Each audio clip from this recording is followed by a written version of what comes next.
sustainable forms of fuel, such as of lower income families in rural Sri Lanka. Good morning, everybody. We are going to start the session now. I request all to be seated. Thank you.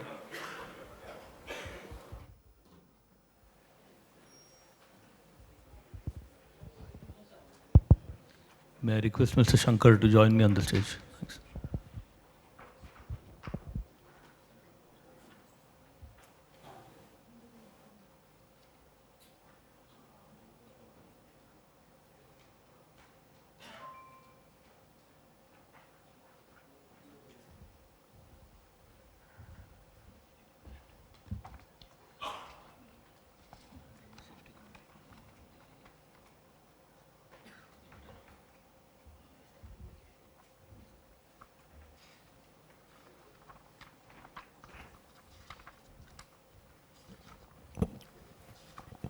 Good morning.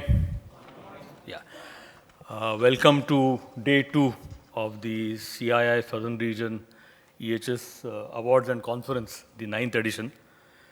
I see a few familiar faces from yesterday, but I do see a few new faces. So for their sake, let me introduce myself once again. My name is Atul Renavikar. I am the chairman of the current edition of the CISR EHS Awards and Conference. My professional role, of course, I work for Michelin India Private Limited. It's a French tire company with operations in Chennai, and I head the local operations, the director of the Chennai operation. Unfortunately, today I think we do not have the safety briefing from the hotel. Some of you have been here, you know the hotel, but just to repeat, there are exits to your right. In case of an emergency, please use staircases, okay, to reach the emergency assembly point, which is right near the, the porch that all of us entered through. At some point of time, I will request the hotel to actually, do the safety briefing. I think this is the point that we missed today. But let's be aware. Nothing should happen. But in case we do have an emergency, please remember the emergency exit points. Okay, so proceedings for today. Okay, so we will start the session, of course, with our beloved assessors. We are here for an award ceremony today, probably the most awaited event of the two-day conference. And to help the award process, we've had over 14 assessors who had helped to evaluate the applications made by the 116 companies who have applied for the CII EHS Awards this year. I know being an assessor is not easy. Okay, I've been an assessor in my past life for a number of years, in a different context, of course. They have probably one of the toughest jobs, reading all the applications, going through them, preparing for the site visit, doing the interviews, and then finalizing the reports, finally, getting together to decide, who is, in terms of ranking the companies for their awards, etc. It's a lot of work, and all of them do it on a pro bono basis. So my first request to the audience is to give a very big hand to all the assessors who are in this room.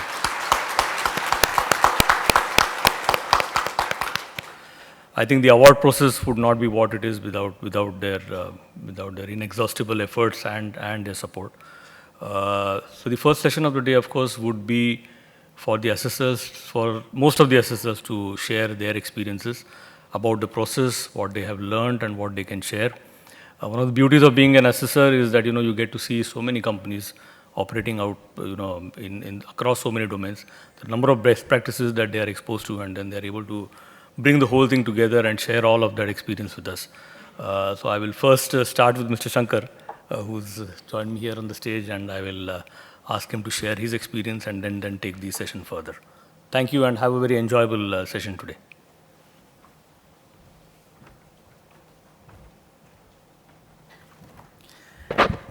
Thank you, Atul Saab, and good morning. They say begin with a safety pause. You remember yesterday's safety pause, the one bright one? The one slightly selfish safety pause? I think some of you were not there yesterday, or maybe the guys who were there yesterday went in and watched that late night tennis match. and are not awake. Anybody remember the one? The one that came from the Tata Group? Ah, yes. So I guess there's one guy, and I think this guy deserves to be on the cover of one of the magazines printed outside being distributed. Yeah, Senthil? Yeah, so what was that, Senthil? Which one was that? What was the safety pause you're talking about yesterday? Yeah, selfie, a selfish moment, right? Senthil, stay up there. And I think it's good to begin with the safety pause. While Atul ran through the safety briefings here, the ITC Grand Chola, well protected, good fire protection separation, 4 emergency exits, 2 on the left, 2 on the right, emergency point at the pause as you enter. And I guess no drills planned today, but today's safety pause, I want all of you to keep sitting, don't stand up. Take your right hand to the heart. Which part of the heart is it? I think yesterday you understood which part of the heart there is, yeah? Yeah. With the left hand, take up your cell phone. Yeah, very important. I know all of you do this, done this before. And the various options on the cell phone, which one to put it on. Yeah, don't put it off. I know you're critical people. Saturday also you guys are working. Put it on the silent or vibrate mode, yeah. The vibrate mode gives you a kind of AED kind of feeling, You saw the AED demo yesterday? It gives a nice awakening. Depends on which part of the body you keep the cell phone. So all of you guys on vibrate or silent mode. And the true safety professionals, I guess, would have Senthil put them on off, right? Thank you guys, welcome. So Atul talked of the various hats that people have worn, and I think this one is the big hat. I don't know why he calls it the difficult kind of thing. Assessors have this beautiful, nice red carpet welcome. I guess it works both ways. So how it happens when assessors, auditors visit a factory? What happens? They get a beautiful red or green carpet welcome. They get ushered in straight in, and there's somebody who's calling them somewhere where they're halfway across the to the industry, and get them straight to the conference room, which is air conditioned, and they got beautiful presentation made. Almost a flashback of the earlier CII presentations, the ones that used to be made. So what's missing there? What happens in this kind of escorted tour? What's the first thing, and we can see it here also, what's the first thing we tell people as they come into a place? Yeah, how to go out, right? The assembly point, what to do in emergency, the safety brief, and I guess that's what gets missed off. So I guess in some ways, the red carpet sometimes can be a matter of worry, because the most important person who comes to a factory or industry is the visitor.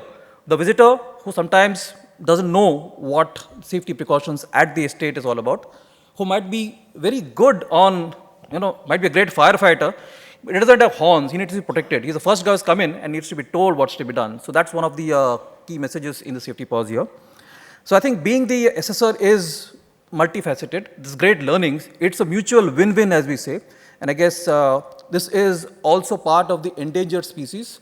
This part of the year is where the assessors are most at risk, because the entire world, all the 33,000, how many industries is that? Anyway, I think the 100+ industries looking at them and thinking, where are we?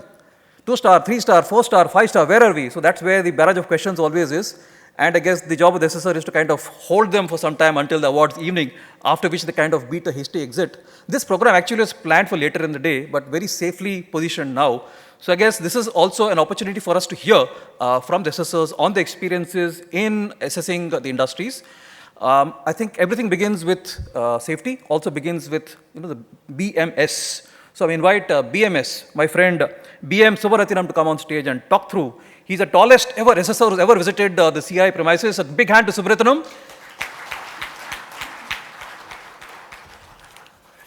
So thank you, Mr. Shankar. So good morning to everyone. So no sound. Morning. So all are very tense to know their award position, I think. Since yesterday, many companies where I audited, they were asking whether we are in the award category or not, because they want to call their CEOs or executives. So first of all, I should thank CII, and because I am working as a manager occupational hygiene in Chennai Petroleum Corporation Limited. So I should thank CII and my management for having given me an opportunity to assess EHS assessment of different industries. This year I had an opportunity to not only the industries, even financial institutions and healthcare establishments, which is a very unique experience I had this time. So almost all industries as well as the other sectors, they are very strong in energy conservation, prevention of pollution of air, water reduction, prevention of pollution of the air, then CO2 reduction, CO2 emissions reduction, especially many companies, MNCs, they have avoided the travel of their executives to reduce CO2. They have the video conferencing. All meetings or any important decisions are taken through video conferencing, which saves their time as well as avoids the travel, which reduces the CO2 emissions. In that way, many industries, not only industries, even the other institutions, finance as well as the healthcare establishments, they are taking very well about the energy conservation management. And also, all industries are very strong in emergency preparedness. They are all very well, because they have to fulfill the statutory requirement of offsite emergency plan. Even then, they have a very good emergency preparedness, how to evacuate at times in case of any emergencies. Yesterday, one of the industry, that evacuation chair was used, and I did a mock drill while auditing that premises. It was very helpful. Only thing is, it needs a lot of training. Sometimes they fumble in presence of an auditor to do the mock drill. So, need a regular training of the handling of those emergency equipment during the fire, any emergencies. And many companies display of policies, some of the, wherever I have audited, some of the companies they are displaying it. Only thing is local language, it is not there. And also it is not, contractors are taken into account. I am telling my experiences about the different strengths and areas of improvements for some of the industries. Contract workmen are not included in the EHS committees, though it, as per the OSHAs and other standards, they are to be included. They should be made aware of all the EHS requirements. They should also contribute to the EHS performance of the industry or organization. That is lacking in some of the industries. Even the training of EHS for their own employees, some of the industries where I have audited, they are not trained. Maybe some new recruits are given training. Awareness is not given, refresher training. Whenever we discussed, we talked to some of the people right from top to different categories of people. They are not, some of the people are not very well aware of their role in the EHS performance, what they have to do to the EHS, improve the EHS performance of their organizations. And also, as Mr. Shankar told, visitors' safety. In some industry, it is not there. Straight away, we are taken to given a red carpet welcome, taken to the place where the presentation is going to be made.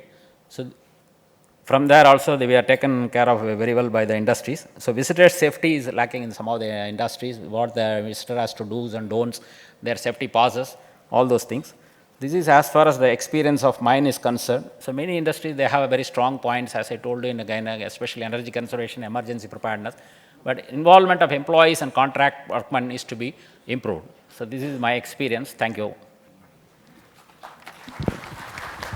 Thanks, BMS. I guess sometimes industries, when they listen to the closing presentation, they kind of start off with great anticipation, saying, please tell us where we can improve. And when the assessors start listing those areas of improvement, they say, enough, how much scope for improvement is there? But I guess one of the things, and I've been into various pre-placement talks for institutes, and I talk about myself, and I say, the bright spot, I say I began my career as a chemical engineer, worked in a tech services, tech transfer industry in a pesticide company.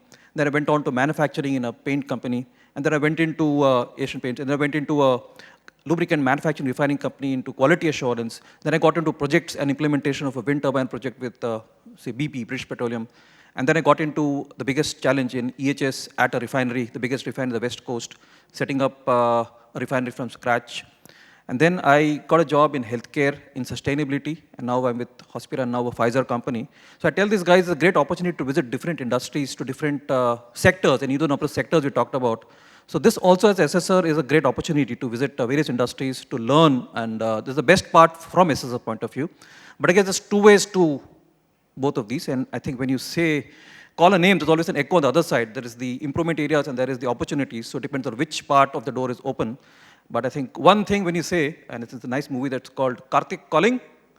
Karthik, may I request Karthik to come on stage, be Karthik to give us his experiences on the assessment.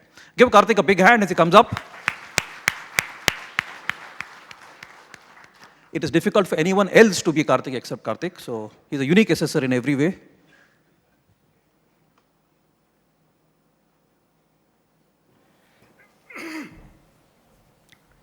Yeah, good morning. Good to be here. And, I'm sorry I couldn't be here yesterday. I was in Baroda, so just came back to Bangalore and then flew this morning, thanks to Kalyani. So It has been a wonderful experience. I could do 10 visits in South, and first time, although I belong to Tamil Nadu and I'd left that state for good about 31 years back, so it was a good chance to go back and see what industries are doing in Tamil Nadu. So basically it was, I thank CII for having given this opportunity, and I'd been doing it for last 4 years, and for whatever reason, I just couldn't be here because of business commitments. And, as Shankar said, it's good to participate in this and share our experiences. My background is, we were the first batch of environmental engineers from India, 1985, from Government College of Technology, Coimbatore. And as we were doing, Bhopal happened. So, we were one of the rare breeds where jobs look for us rather than we looking for the jobs, and Steve Jobs. So I landed in Gujarat, and so, do the excellence in manufacturing, and then been with multinationals for 22 years in global role, in Honeywell, Monsanto, Sandoz, BASF, and Ingersoll Rand, and that's where, so, I go across the world, and I've been to Pakistan many times. So, when I talk about and when I say Pakistan, then the whole discussion stops. So, wherever then the whole talk is about, tell me about Pakistan. So, even yesterday in Dahej, I was there, that was the discussion. Moment you say Pakistan, everything stops. So, it was the idea of participating in these, assessments is to help companies do what they do, appreciate what they do and where they can go in terms of global excellence. I mean, I see personally, if you ask me, our, complying with the laws of the land is not enough. We are nowhere. We are absolutely nowhere. I mean, our laws are 70 years old and technology has gone miles ahead, and, even it will take 30, 40 years for us to catch up even Brazil, so, or Argentina, and forget United States. So, but the sad aspect is companies think compliance is enough. I mean, that's what, it won't be enough because you need to set your benchmark and move forward. So, government has no time to change laws. I mean, they have enough fights or even to give drinking water and toilets. I mean, so I keep saying that companies got to do, and I mean the classic case was last week last month the chemical rules and regulations for United States have been upgraded after 35 years, and everything was done by Walmart and others, and they just went to the government and say make this a law. So, and same is the PSM standard 1910.119 came after Bhopal, so.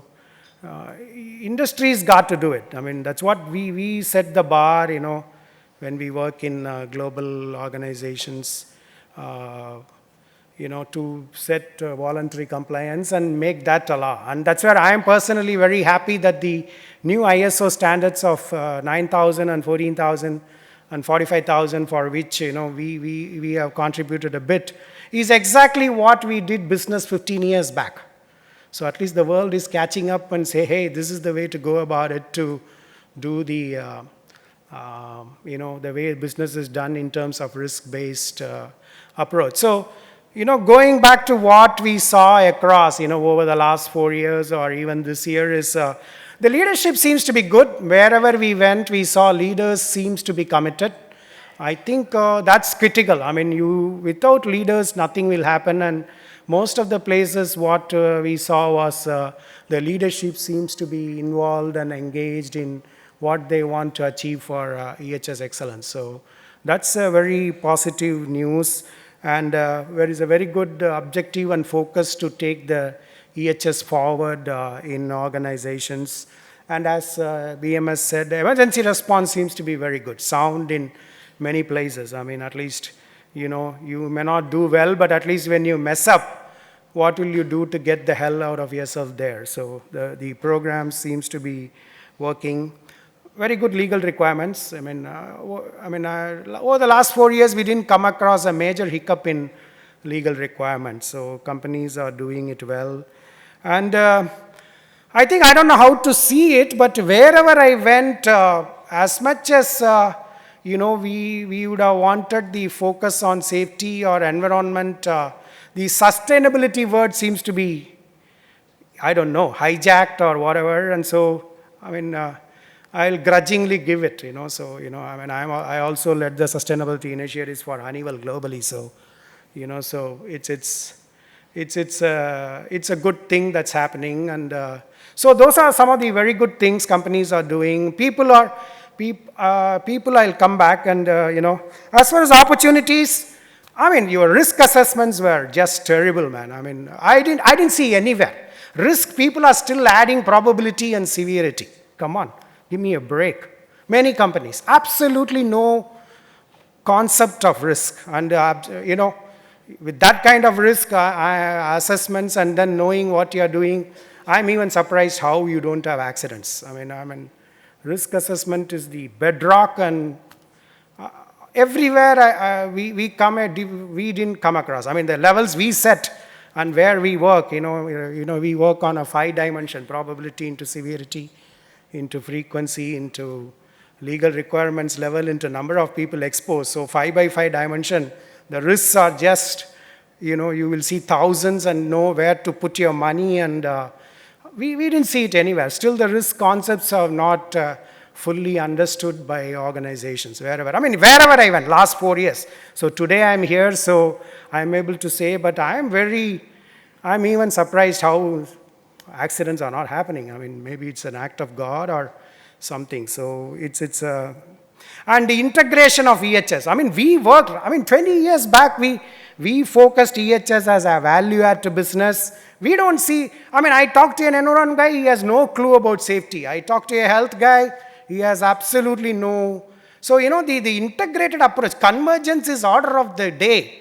Today we have moved ahead to quality, productivity, inventory, delivery, and cost as a business enabler to run your business. So you need to have your grip on business and see how EHS adds a value enabler to business. So many places we didn't see it. Even the best of companies, the integrative approach and seeing it as an integrated thing was missing. And as I said, the engineering standards have moved miles ahead. We also were disappointed with some of the engineering that was dished out. You just do it, and that's where, again, I keep saying, the guy who does the project doesn't operate the plant. He moves to the next project, and he just does what is cost effectiveness, or he threatens, "Arey saab ne bol diya bas, amna yaad levanu cha." So it really, needs a EHS design and conceptual stages. The EHS has to go. Otherwise, you need to plan back and work. So I think those are some of the areas, and people also. EHS. We started 30 years back.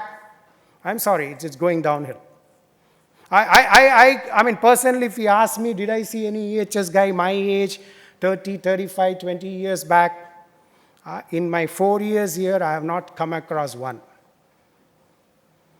And I'm sorry, the NABOSH and IOSH and CSP, CIP have come and really killed. People are just looking at what is in it for me rather than what like JFK said, do not ask what America can give you, you ask what you can give. So I'm really sometimes, I may sound a doomsdayer, but the EHS guys also have to pull their socks up and add value to business. You are just because you did NABOSH, you can't think that I'm going to be the CEO or CXO. That kind of entitlement mentality has come in. So, that's a very bad sign. I don't know how much EHS is going to go ahead and how much the day the line and business thinks, enough of these EHS guys. That's a real threat I see, and integrated approach. So I'm just giving a honest thought, and it needs soul searching from both sides. EHS also has to add value to business. We are not here to stop, and they need to really see fully. It's very they need to put their efforts and be a participative guy and we are not here just to stop things. We have to see how it will work. So, otherwise, so that's a kind of overall sense I got over the last 4 years. And again, I'm thankful for having given this opportunity. Companies are doing well. I mean, there is absolutely, bottom line is what they know, that's what I said. Every closing meeting I say, what you know, you do well. But what you don't know is, it's a light years, like how Juno went, 250,000 kilometers an hour for 6 years. And the spacecraft arrives into Jupiter 1 second late. So that's a kind of thing that is out there to do. So again, thank you all for having given this opportunity, and I wish the event all success, and I look forward to further engagements, and good luck to all. I mean, we did our well. I think wherever last time and all, wherever we have gone and done, people seem to have done well. I hope that same trend continues and this event happens across. And as I said in the morning, this needs to go across India, because I go all over the world and I don't think there is any kind of such things happening. I mean, so, even within India, I hope it starts, the pollination happens and CII, other regions also start it, so that, this is a best practice sharing, and wish it happens. So thank you once again, and I wish you all the very best of luck for your future. Thank you. Let's hear for Karthik. I guess there was a session yesterday which talked about how do you react after the awards. And while a lot of learnings yesterday says there is light at the end of the tunnel, sometimes it could be that of an incoming train and maybe a bullet train. Yeah, so I guess Karthik has said what he said, and you could take his thoughts both ways. Like I said, it's either an adversity or an opportunity. The door is half open or half shut. And I guess in the land that had Bhopal, and which spawned the process safety management, as it were, came in from Bhopal, and on implementation of PSM at our highly hazardous chemical industries, maybe we're not quite there. Doshas and the standards there are still way to go for us to emulate. And I guess we had some sessions on industrial safety yesterday. We also, I think challenges are, and I guess somebody who comes in outside on the roads thinks that survival on the roads, regardless of accidents here, must be a miracle. How do people survive on the roads? And the bigger challenge that industries face is those same people who come into the industries, into our gate, how do you transform them? How do you make them change their hat, as it were, from the kind of mindset outside where anything goes, a shortcut or breaking the rules is law, and you come inside here and you want them all to wear this beautiful PPEs or not so great PPEs and conform. So that's sometimes the challenge.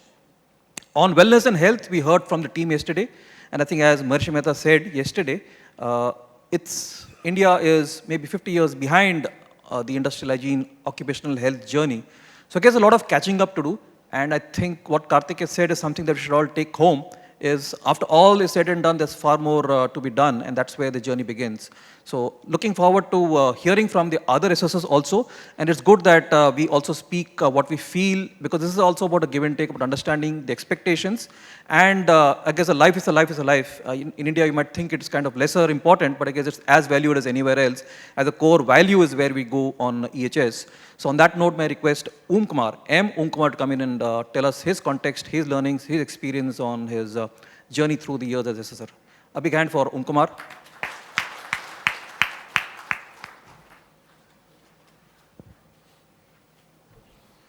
Good morning all. Thank you for this opportunity to talk about the feedback on industries as well as my experience. Certainly, I can say there is an awareness level improved across all industries, whichever I gone through.